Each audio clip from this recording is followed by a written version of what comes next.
Aunt Amy was out on the front porch, rocking back and forth in the high-back chair and fanning herself, when Bill Soames rode his bicycle up the road and stopped in front of the house. Perspiring under the afternoon sun, Bill lifted up the box of groceries out of the big basket over the front wheel of the bike and came up the front walk. Little Anthony was sitting on the lawn, playing with a rat. He had caught the rat down in the basement. He made it think that it smelled cheese, and it was the most rich-smelling and crumbly, delicious cheese that a rat ever thought that it smelled. And when it had come out of its hole, Anthony got a hold of it with his mind and was making it do tricks. When the rat saw Bill Soames coming, it tried to run, but Anthony thought at it and flip-flopped on the grass. It lay trembling, its eyes gleaming in a small black terror. Bill Soames hurried past Anthony and reached for the front steps, mumbling. He always mumbled when he came to the Fairmont house, or passed by it, or even thought of it. Everybody did. They thought about silly things that didn't mean very much, like 2 and 2 is 4, and twice is 8, and so on. They tried to jumble up their thoughts to keep skipping back and forth, so that Anthony couldn't read their minds. The mumbling helped, of course, because if Anthony got anything strong out of your thoughts, he might take a notion to do something about it, like curing your wife's sick headaches, or your kids' mumps, or getting your old milk cow back on schedule, or fixing the privy. And while Anthony mightn't have actually meant any harm, he couldn't have been expected to have a notion of what the right thing to do was in such cases. And that was if he liked you. He might try and help you in his way, and that can be pretty horrible. And if he didn't like you, well, that could be worse. Bill Soames set the box of groceries on the porch railing and stopped his mumbling long enough to say, "Everything you wanted, Miss Amy?" "Oh, fine, William," Amy Fairmont said, lightly. "My, ain't it terribly hot outside today?" Bill Soames almost cringed. His eyes pleaded with her. He shook his head violently, no, and then interrupted his mumbling again, though obviously he didn't want to. "Oh, don't say that, Miss Amy. It's fine, just fine. A real good day." Amy Fairmont got up front on the rocking chair and came across the porch. She was a tall woman, a thin smile vacancy in her eyes. About a year ago, Anthony had gotten mad at her because she told him that he shouldn't have turned the cat into a cat rug. And although he always obeyed her more than anyone else, which was hardly at all, this time he snapped at her with his mind. And that had been the end of Amy Fairmont's bright eyes, and that had been the end of Amy Fairmont as everyone had known her. And that was when word got around in Peaksville, population of 46, that even the members of Anthony's own family weren't safe. After that, everyone was twice as careful. Someday, Anthony might undo what he'd done to Aunt Amy. Anthony's mom and pop hoped that he would when he was older, and maybe sorry, if it was possible, that is, because Aunt Amy had changed a lot. And besides, now Anthony wouldn't obey anyone. "Land alive, William," Aunt Amy said. "You don't have to mumble like that. Anthony wouldn't hurt you. My goodness, Anthony likes you." She raised her voice and called to Anthony, who had tired of the rat and was making it eat itself. "Don't you, dear? Don't you like Mr. Soames?" Anthony looked across the lawn at the grocery man, a bright, wet, purple gaze. He didn't say anything. Bill Soames tried to smile at him. After a second, Anthony returned his attention to the rat.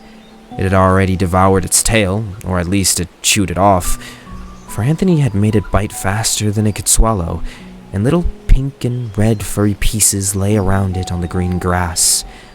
Now the rat was having trouble reaching its hindquarters. Mumbling silently, thinking of nothing in particular as hard as he could, Bill Soames went stiff-legged and around the walk, mounted his bicycle, and pedaled off. "We'll see you tonight, William," Aunt Amy called after him. As Bill Soames pumped his pedals, he was wishing deeply, deep down, that he could pump twice as fast to get as far away from Anthony, all the faster, and all far away from Aunt Amy, who sometimes just forgot how careful you had to be. And he shouldn't have thought that, because Anthony caught it. He caught the desire to get away from the Fairmont house as if it was something bad, and his purple gaze blinked, and he snapped a small, sulky thought after Bill Swomes. Just a small one. Because he was in a good mood today. And besides, he liked Bill Swomes. Or at least, he didn't dislike him. At least today. Bill Swomes wanted to go away, so, petulantly, Anthony helped him. Pedaling with superhuman speed, or rather appearing to, because in reality, the bicycle was pedaling him. Bill Swomes vanished down the road in a cloud of dust, his thin, terrified wail drifting back across the heat. Anthony looked at the rat. It had devoured half of its belly and died from the pain. He thought it into a grave out deep in the cornfield that his father once said, smiling that he might do the same to things that he killed. And he went around the house, casting his odd shadow in the hot and brazy light from above. In the kitchen, Aunt Amy was unpacking the groceries. She put the mason jar goods on the shelves and the meat and milk in the icebox, and the beet, sugar, and coarse flour in big cans under the sink. She put the cardboard box in the corner by the door for Mr. Swomes to come pick up the next time that he came. It was stained and battered and torn and worn fuzzy, but it was one of the few left in Peaksville. In faded red letters, it said Campbell's Soup. The last can of soup or anything else had been eaten a long time ago, except for a small communal hoard which the villagers deeped into during special occasions. But the box lingered on, like a coffin, and when it and the other boxes were gone, the men would have to make some more out of wood. Aunt Amy went out in the back, where Anthony's mom, or Aunt Amy's sister, sat in the shade of the house, shelling peas. The peas, every time Mom ran a finger along the pod, went la-loop, la-loop, la-loop, into the pan in her lap. "William brought the groceries," Aunt Amy said. She sat down wearily in the straight-back chair beside Mom, and began fanning herself again. She wasn't really old, but ever since Anthony had snapped at her with his mind, something had been wrong with her body as well as her mind, and she was tired all the time. "Oh, that's good," said Mom. Loop went the fat peas in the pan. Everybody in Peaksville always said, "Oh, fine," or "good," or "say, that's swell," when almost everything happened or was mentioned, even unhappy things like accidents or even deaths. They'd always say, "good." Because if they didn't try to cover up how they really felt, Anthony might overhear it with his mind, and then nobody really knew what might happen. Like the time Mrs. Kent's husband, Sam, had come home back from the graveyard because Anthony liked Mrs. Kent and heard her mourning. Loop. "It's TV night tonight," said Aunt Amy. "I'm glad. I look forward to it so much every week. I wonder what we'll see tonight." Did Bill bring the meat?" asked Mom. "Yes." Aunt Amy fanned herself, looking up at the featureless, brassy glare of the sky. "Goodness, it's so hot. I wish Anthony would make it just a little cooler." "Amy!" "Oh!" Mom's sharp tone had been penetrated, where Bill Swomes' agonized expression had failed. Aunt Amy put on one thin hand to her mouth in an exaggerated alarm. "Oh, I'm sorry, dear." Her pale blue eyes shuttled around right to left to see if Anthony was in sight. Not that it would make any difference if he was or wasn't. He didn't have to be near you to know what you were thinking. Usually, though, unless he had his attention on somebody, he would be too occupied with his own thoughts. But some things attracted his attention, and you could never really be sure just what. "The weather is just fine," Mom said. "Loop." Oh, yes, Aunt Amy said. It's a wonderful day. I wouldn't want it to change for the world. Laloop? Laloop? What time is it? Mom asked.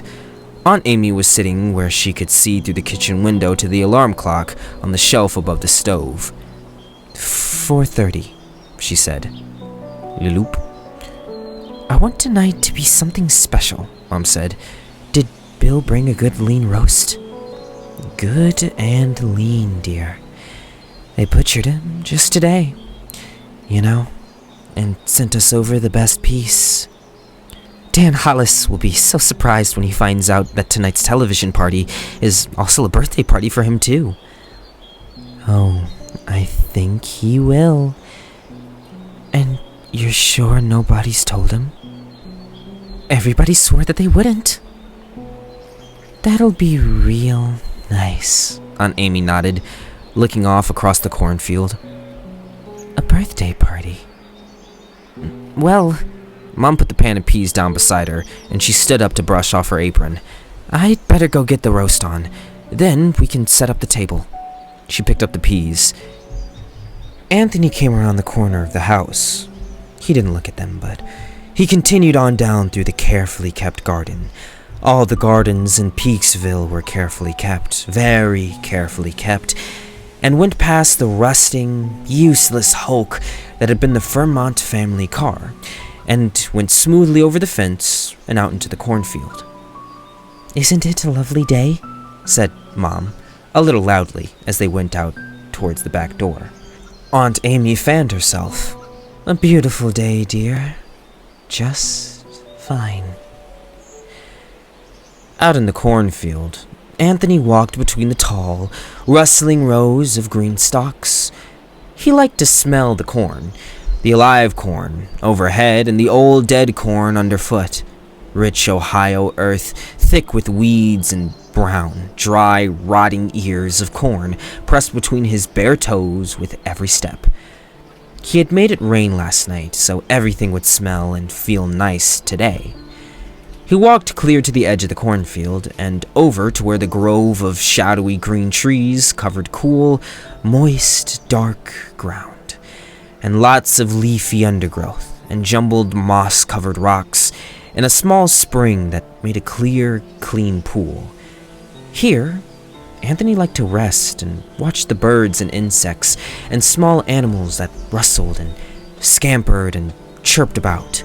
He liked to lie on the cool ground and look up at the moving greenness overhead and watch insects filter in the hazy, soft sunbeams that stood like slanting, glowing bars between the ground and treetops. Somehow, he liked the thoughts of the little creatures in the place better than the thoughts outside. And while the thoughts that he picked up here weren't very strong or very clever, he could get enough out of them to know what the little creatures liked and wanted, and he spent a lot of time making the grove to look more like what they wanted. The spring hadn't always been here, but one time he found thirst in one of the small furry mines, and he brought subterranean water to the surface in a clear and cold flow, and it washed blinkingly as the creature drank, feeling its pleasure. Later, he made the pool when he found the small urge to swim.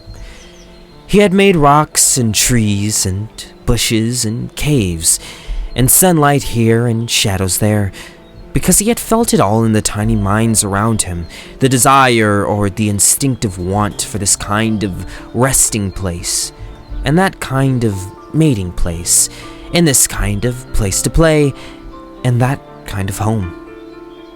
And somehow, the creatures from all the fields and pastures around the grove had somehow known that this was a good place, for there were always more of them coming in every time Anthony came over here, and there were always more creatures than the last time, and more desires and needs to be tended to.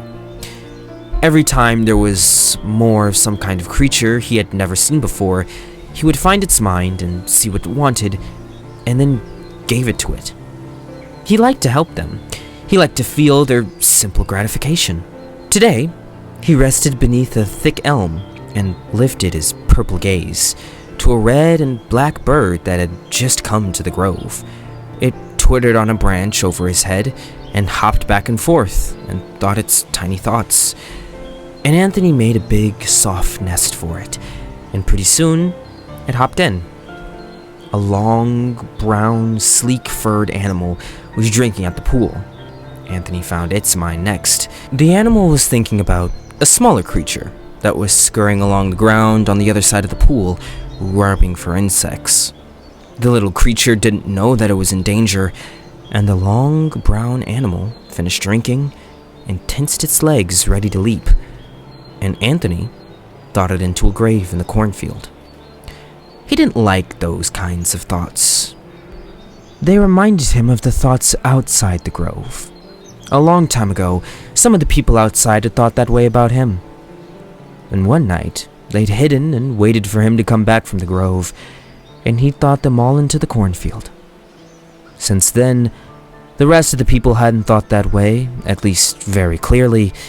Now, their thoughts were all mixed up and confusing whenever they thought about him or near him, so he didn't pay much attention. He liked to help them, too, sometimes, but it wasn't simple or very gratifying either. They never thought happy thoughts when he did, just the jumble. So he spent more time out here. He watched all the birds and insects and fiery creatures for a while, and played with a bird, making it soar and dip and shriek madly around tree trunks until, accidentally, another bird caught his attention for a moment, and he ran it into a rock. Petulantly, he thought the rock into a grave in the cornfield, but he couldn't do anything more with the bird. Not because it was dead, though it was, but because it had a broken wing. So he went back to the house. He didn't really feel like walking back, though, through the cornfield, so he just went to the house, right down into the basement. It was nice down there. Nice and dark and damp, sort of fragrant. Because once, Mom had been making preservatives in a rack along the far wall, and then she stopped coming down ever since. Anthony had started spending time here, and the preservatives had spoiled and leaked down and spread over the dirt floor. Anthony liked the smell. He caught another rat, making it smell cheese, and after he played with it, he thought it into the grave right beside the long animal he killed in the grove. Aunt Amy hated rats, so he killed a lot of them, because he liked Aunt Amy most of all, and sometimes did things that Aunt Amy would have wanted. Her mind was like a little furry's mind out in the grove. She hadn't thought anything bad at all about him for a long time. After the rat, he played with a big back spider in the corner of the stairs, making it run back and forth until its web shook and shimmered in the light from the cellar window, like a reflection in silvery water. Then he drove fruit flies into a web until the spider was frantic, trying to wind them all up. The spider liked flies, and though its thoughts were stronger than theirs, so he did it. There was something bad in the way that it liked flies, though, but it wasn't clear. Besides, Aunt Amy hated flies, too. He heard footsteps overhead. Mom was moving around in the kitchen. He blinked his purple gaze and almost decided to make her hold still, but instead, he went up into the attic, and after looking out over the circular window at the front end of the long, X-roofed room for a while at the front lawn, and the rusty road, and the Henderson's tip-waving wheat field beyond, he curled into an unlikely shape and went partially to sleep. Soon, people would be coming for television. He heard Mom think. He went more to sleep. He liked television night. Aunt Amy had always liked television a lot, so one time he had thought some for her, and a few other people had been there at the time. And Aunt Amy felt disappointed when they had to leave. He'd done something to them for that. And now, everybody comes to television. Anthony's father came home at around 6:30, looking tired and dirty and bloody. He'd been over in Dunn's pasture with the other men, helping pick out the cow to be slaughtered this month and doing the job, and then butchering the meat and salting it away in Soam's ice house. Not a job that he cared for, but every man had his turn. Yesterday, he had helped scythe down McIron's wheat. Tomorrow, they would start threshing, hand by hand.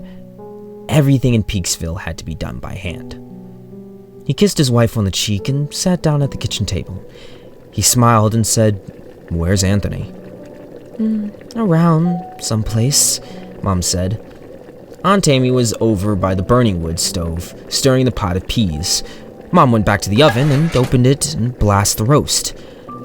"Well, it's been a good day," Dad said, by rote. Then he looked at the mixing bowl and breadboard at the table. He sniffed the dough. He said, "I could eat a loaf all by myself, I'm so hungry." "No one told Dan Hollis about his birthday party, did they?" his wife asked. "Nope, we kept as quiet as mummies." "We fixed up such a lovely surprise." What?" "Well, you know how much Dan likes music? Well, last week, Thelma Dunn found a record in her attic." "No." "Yes, and we even had Ethel sort of ask, without really asking, if he had heard that one. He said no. Wasn't that a wonderful surprise?" "Well now, it sure is a record, imagine. That's a real nice thing to find. What record is it?" "Perry Como singing You Are My Sunshine." "Well, I'll be darned. I always liked that tune." Some raw carrots were laying on the table. Dad picked up a small one, scrubbed it on his chest, and took a bite. How did Thelma happen to find it?" "Oh, just looking around for new things." Dad chewed the carrot. "Say, who has that picture we found a while back? I kind of liked it. That old clipper sailing along." "The Smiths. Next week the Siphons get it, and then they give the Smiths old Iker's new music box. We give the Siphons." She went down the tentative order of things that would change hands among the women and the church this Sunday. He nodded. Looks like we can't have the picture for a while, I guess. "Look, honey, you might try to get that detective book back from the Rileys. I was so busy the week that we had it that I didn't even get to finish all the stories." "I'll try," his wife said doubtfully, "but I hear the Van Heisens have a stereoscope that they found in the cellar." Her voice was just a little accusing. "They had it for 2 whole months before they told anybody about it." "Say," Dad said, looking interested, "that'd be nice too. Lots of pictures." "I suppose so. I'll see on Sunday. I'd like to have it, but we still owe the Von Heisens for their canary. I don't know why that bird had to pick our house to die. It must have been sick when we got it.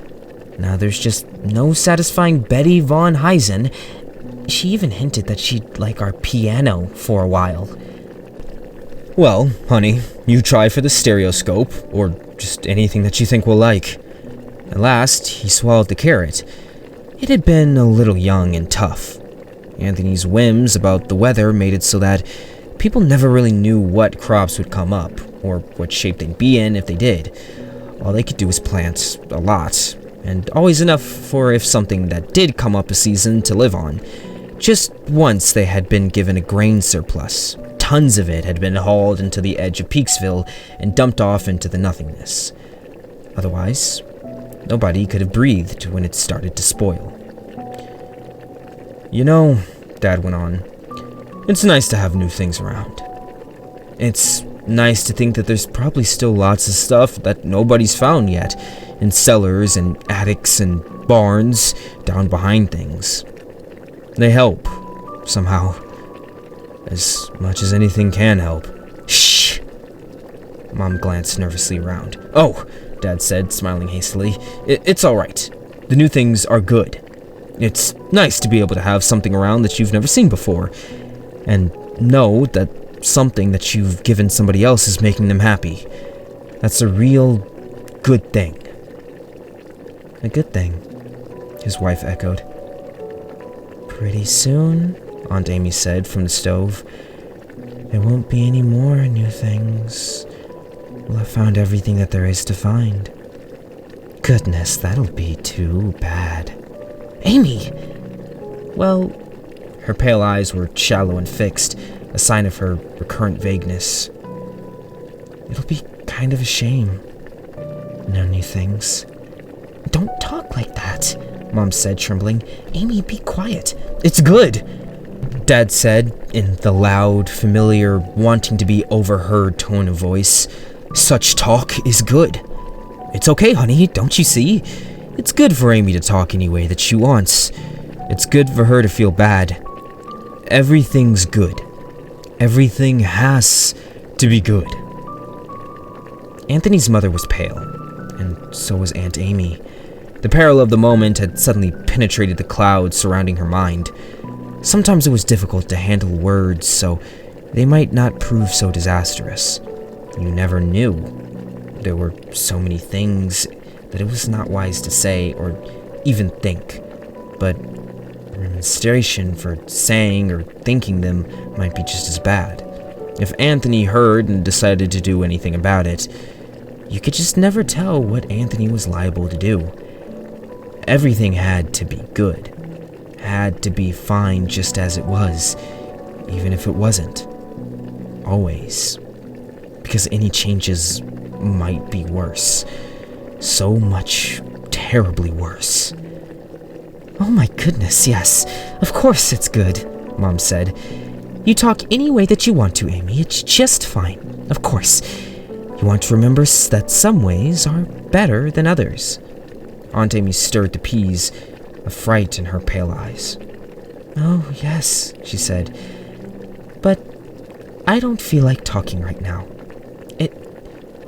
It's good that I don't feel like talking. Dad said, tiredly, smiling. I'm gonna go wash up. They started arriving around 8 o'clock. By that time, Mom and Aunt Amy had set the big table in the dining room, and 2 more tables off to the right. The candles were burning, and the chairs were situated, and Dad had a big fire going in the fireplace. The first to arrive were the Spitcheses, John and Mary. John wore his best suit and was well scrubbed and pink-faced after his day in McIntyre's pasture. The suit was neatly pressed, but getting threadbare at the elbows and the cuffs. Old Mick McIntyre was working on a loom, designing it out of school books, but so far it was slow going. McIntyre was a capable man with wood and tools, but a loom was a big order when you couldn't get metal parts. McIntyre had been one of the ones who, at first, had wanted to try and get Anthony to make things that the villagers needed, like clothes and canned goods and medical supplies and gasoline.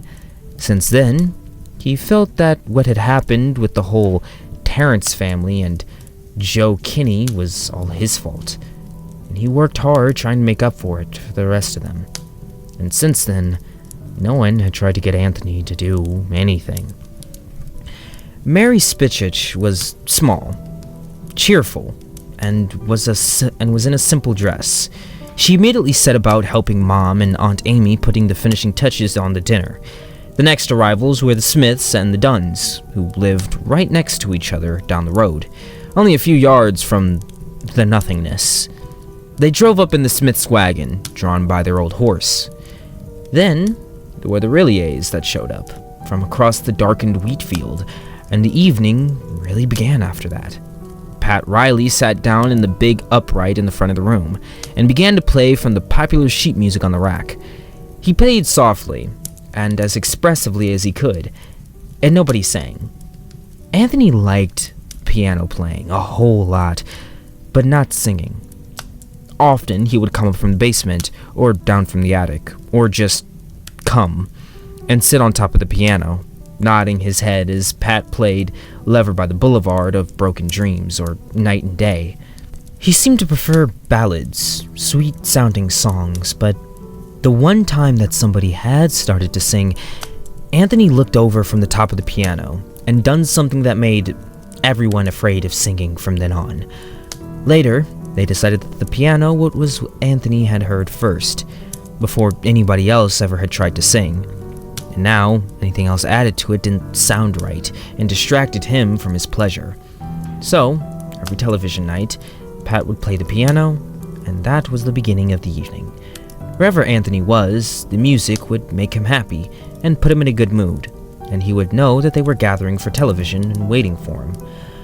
By 8:30, everybody had shown up, except for the 17 children and Mrs. Soams, who was off watching them in the schoolhouse in the far end of town. The children of Peaksville were never allowed anywhere near the Fermont house, not since little Fred Smith had tried to play with Anthony on a dare. The younger children weren't even told about Anthony, and the others had mostly forgotten about him, or were told that he was a nice goblin, but they must never go near him. Dan and Ethel Hollis came late, and Dan walked in not suspecting a thing. Pat Riley had played the piano until his hand ached. He worked pretty hard with them today, and now he got up, and everybody gathered around to wish Dan Hollis a happy birthday. "Well, I'll be darned," Dan grinned. "This is swell. I wasn't expecting this at all. Gosh, this is swell." They gave him his presents, mostly things that they had made by hand, though some were things that the people had possessed as their own, and now were giving to him as his. John gave him a watch charm, hand-carved from a piece of hickory wood. Dan's watch had broken down a year or so ago, and there was nobody in the village who knew how to fix it. But he still carried it around with him because it had been his grandfather's, and was a fine, old, heavy thing of gold and silver. His attachment to the charm on the chain, while everybody laughed and said John had once a nice job for a carving. Then Mary gave him a knitted necktie, which he put on, removing the old one that he had worn. Riley gave him a little box that he had made to keep things in. They didn't say what things, but Dan said that he kept his personal jewelry in it. The Rileys had made it out of a cigar box, carefully peeled off its paper, and lined on the inside with velvet.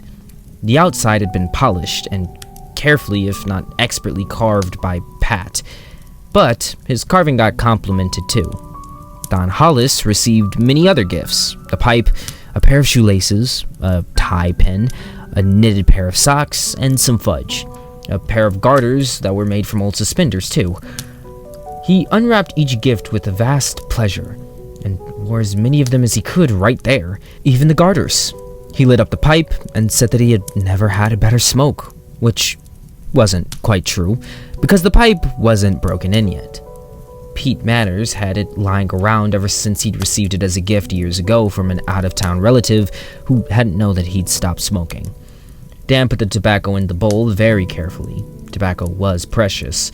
It was only pure luck that Pat Riley had decided to try to grow some in his backyard just before what had happened to Peaksville had happened. It didn't grow very well, and then they had to cure it and shred it and all. It was just precious stuff. Everybody in town used old wooden holders that old McIntyre had made to save on butts. Last of all, Thelma Dunn gave Dan Hollis the record that she had found. Dan's eyes misted even before he opened the package. He knew that it was a record. "Gosh," he said softly, "which one is it? I'm almost afraid to look." "You haven't got it, darling." Ethel Hollis smiled. "Don't you remember I asked you about You Are My Sunshine?" "Oh, gosh," Dan said again. Carefully, he removed the wrapping and stood there, fondling the record, running his hand over the worn grooves with their tiny, dulling crosswire scratches. He looked around the room, eyes shining, and they all smiled back, knowing how delighted he was. "Happy birthday, darling," Ethel said, throwing her arms around him and kissing him. He clutched the record in both hands, holding it off to one side as she pressed against him. "Hey," he laughed, pulling back his head. "Be careful, I'm holding a priceless object." He looked around again, over his wife's arms, which were still around his neck. His eyes were hungry. "Look, do you think we could play it? Lord, would I give to hear some new music. Just the first part, the orchestra part, before Camo sings." Faces sombered. After a minute, John said, "I don't think we'd better, Dan. After all, we don't know where the singer comes in, and it'd be taking too much of a chance. You'd better just wait until you get home." Dan Hollis reluctantly put the record on the buffet with all his other presents. "It's good," he said automatically, but disappointedly. "That I can't play it here." "Oh, yes," said Dan. "It's good." To compensate for Dan's disappointed tone, he repeated, "It's good." They ate dinner, the candles lighting their smiling faces, and they ate all right down to the very last delicious drop of gravy. They complimented Mom and Aunt Amy for the roast beef and peas and carrots and the tender corn on the cob. The corn hadn't come from Farmont's cornfield, naturally. Everybody knew what was out there, and the field was going to the weeds. Then they polished off the dessert, homemade ice cream and cookies. Then they sat back in the flickering light of the candles and chatted while waiting for the television. There was never a lot of mumbling on television night. Everybody came and had a good dinner at the Farmonts, and that was nice. And afterwards there was television, and nobody really thought much about it, just that it had to be put up with. So it was a pleasant enough get-together, aside from having to watch what you said just as carefully as you always did every place else. If a dangerous thought came into your mind, you just started mumbling, even right in the middle of a sentence. When you did that, the others just ignored you until you felt happier again and stopped. Anthony liked television night. He had done only 2 or 3 awful things on a television night in the whole past year. Mom put a whole bottle of brandy out on the table, and each had a tiny glass of it. Liquor was even more precious than tobacco. The villagers could make wine, but the grapes weren't right, and certainly the techniques weren't, and it wasn't very good wine. There were only a few bottles of real liquor left in the village. 4 rye, 3 scotch, 3 brandy, and 9 real wine, and half a bottle of dewberry, belonging to the old McIntyre, only for marriages. And when those were gone, well, that was it. Afterwards, everybody wished that the brandy hadn't been brought out, because Dan Hollis drank more of it than he should have, and mixed it with a lot of the homemade wine. Nobody thought anything about it at first, because he didn't show it much outside, but it was his birthday party, and a happy party. And Anthony liked those get-togethers, and shouldn't see any reason to do anything if he was listening. But Dan Hollis got high, and did a foolish thing. If they had seen it coming, they could have taken him outside and walked him around.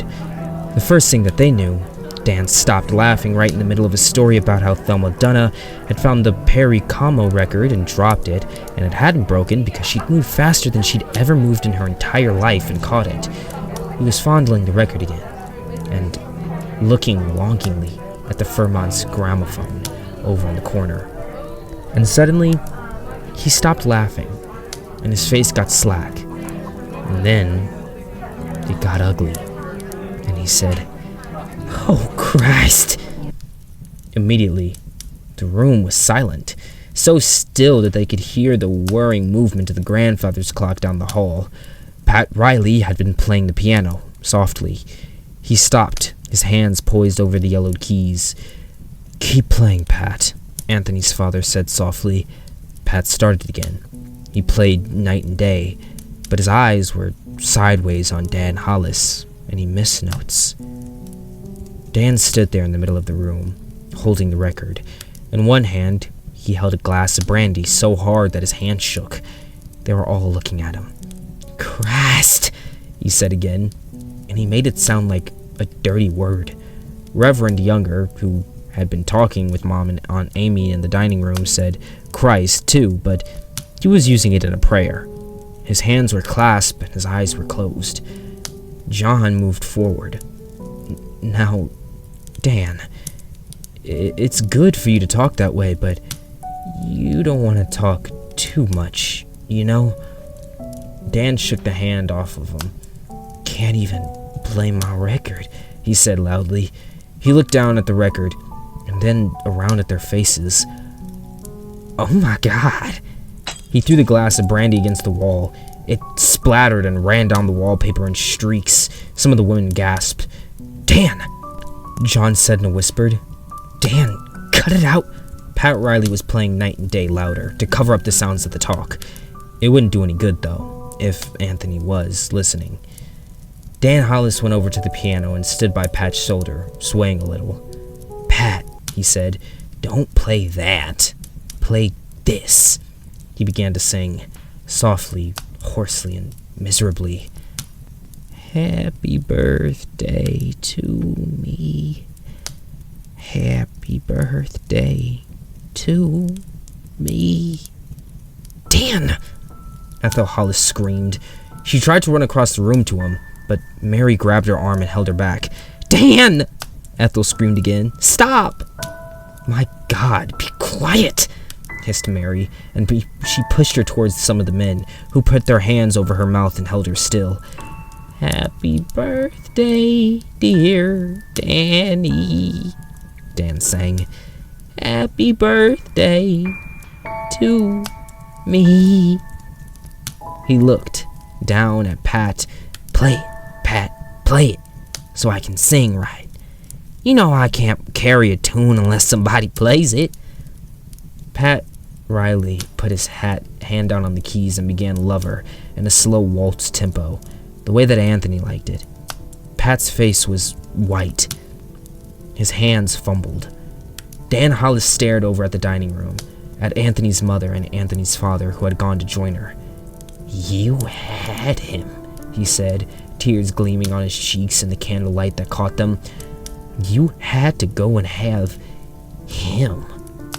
He closed his eyes, and the tears squeezed out. He sang loudly. "You are my sunshine, my only sunshine.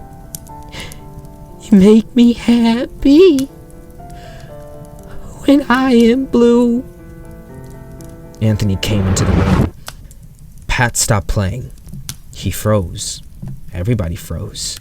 The breeze rippled through the curtains. Ethel Hollis didn't even try to scream. She had fainted.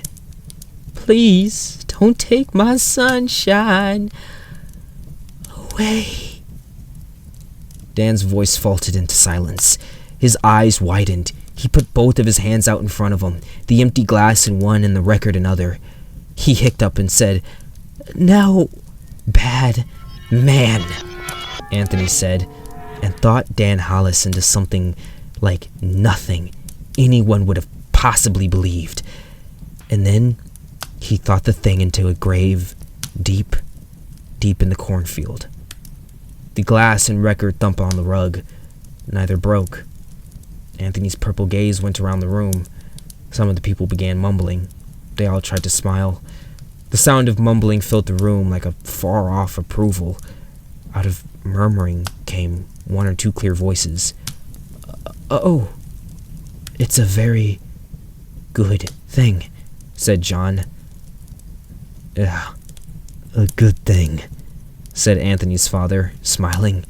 He had more practice in smiling than most of them. "A wonderful thing." "It's swell. Just swell," said Pat Riley, tears jerking from eyes and nose. He began to play the piano again, softly, his trembling hands feeling for Night and Day. Anthony climbed up on top of the piano, and Pat played for 2 hours. Afterward, they watched television. They all went into the front room and lit just a few candles. They pulled up chairs and around the set. It was a small screen set. They couldn't all sit close enough to see it, but that didn't matter. They didn't even turn the set on. It wouldn't have worked anyway. There being no electricity in Peaksville. They just sat silently and watched the twisting, writhing shapes on the screen and listened to the sounds that came out of the speaker, and none of them had any idea what it was all about. They never did. It was always the same. "It's really nice," Aunt Amy said once, her pale eyes on the meaningless flickers and shadows. "But I liked it better when there were cities outside. We could get real—" "Why, Amy," said Mom. "It's good for you to say such a thing. Very good. But how can you mean it? Why, this television is much better than anything we ever used to get." Yeah, chimed in John. It's fine. It's the best show we've ever seen. He sat on the couch with 2 other men, holding Ethel Hollis flat against the cushions, holding her arms and legs, and putting her hands over her mouth so she wouldn't start screaming again. It's really good, he said again. Mom looked out of the front window, across the darkened road, across Henderson's darkened wheat field to the vast, endless gray nothingness in which the village of Peaksville floated like a soul. The huge nothingness that was evident at night when Anthony's brassy day had gone. It did no good to wonder where they were. No good at all. Peaksville was just someplace away from the world. It was wherever it had been since that day, 3 years ago, when Anthony had crept from her womb like an old Doc Bates. God rest him. Had screamed and dropped him and tried to kill him, and Anthony had whined and done the thing. He had taken the village someplace, or had destroyed the world and left only the village. Nobody knew which. It did no good to wonder about it. Nothing at all did any good except to live as they must live. Must always live if Anthony would let them. These thoughts were dangerous, she thought. She began to mumble. The others started mumbling too. They had all been thinking, evidently. The men on the couch whispered and whispered to Ethel Hollis, and when they took their hands away, she mumbled too. While Anthony sat on top of the set, made television, they sat around and mumbled and watched the meaninglessness, flickering shapes far into the night. The next day it snowed and killed off half the crops, and yet it was a good day.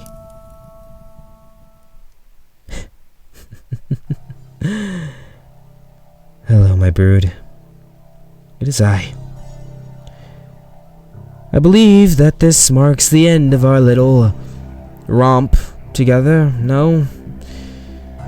I can stay in the human world no longer. Well, at least if I don't want angels swarming my doorstep. So, this is why I shall take my leave, but worry not. I will keep regular communication with you. As far as the boy knows, nothing happened.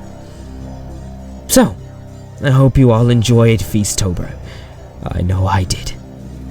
And until next year, my brood.